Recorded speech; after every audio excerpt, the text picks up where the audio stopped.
very important that women have access to immovable assets, in particular land. In agrarian economies, this is the most important asset. And it's important to reduce poverty and destitution.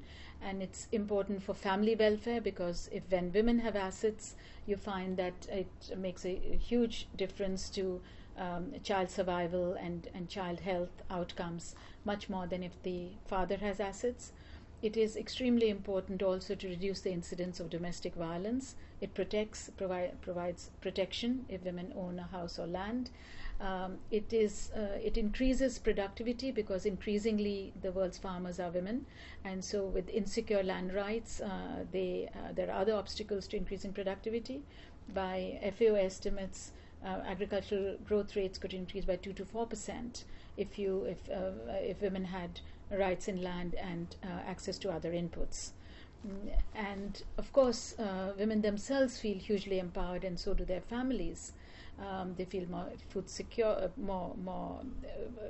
they feel better in terms of food security, but also, so for instance, in their own words, this is women in one particular movement where when they got land rights, they said, we had tongues but could not speak, we had feet but could not walk.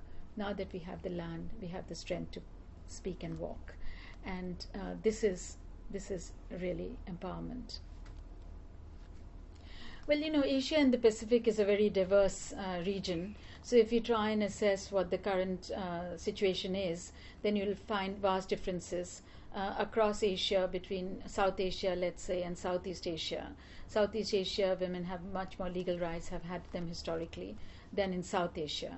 But within South Asia also there are huge differences. So for instance, if you look at Nepal, where we have data, 14% of women are landowners. If you look at Sri Lanka, then the situation is that historically every community granted women rights in land and property. In Kerala, where also this was the case, and you had traditionally matrilineal communities, by a survey that I did with a colleague, about 35% of women had access to land or a house. So the differences are vast. What we know is, in addition, that they are highly unequal in relation to men. If say in Nepal, if 14% of women have access to land, that means a very vast proportion of the men have access. In Southeast Asia, where you've had much more egalitarian systems, you can have situations like in Bhutan, for instance, where you have bilateral kinship. You had very large numbers of women who did, by standard inheritance systems, get access. Having said that, I think it's important to recognize that ideally we would like to map the proportion of the gender gap in access to land and property. And it is not possible to do that without much more gender disaggregated data than we have currently available. Well, the women can get access to land through three main sources. One is through the family, primarily through inheritance, through the government, where governments transfer land in anti-poverty and other programs, and thirdly, through the market, through purchases. And there are obstacles in all three cases. In the case of families, inheritance laws often are gender unequal.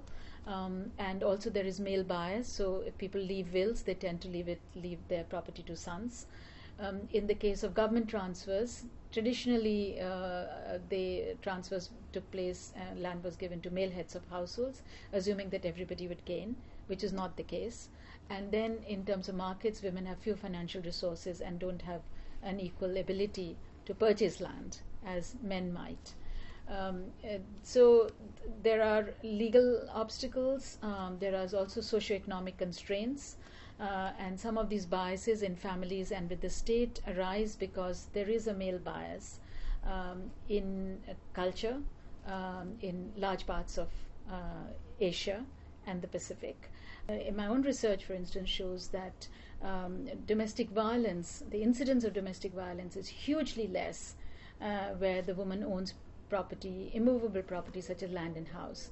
So for instance, we did this study in the state of Kerala in India, where in every other respect the human development indicators do very well, and found that where women had neither house nor land, the incidence of domestic violence, physical violence, was 49%.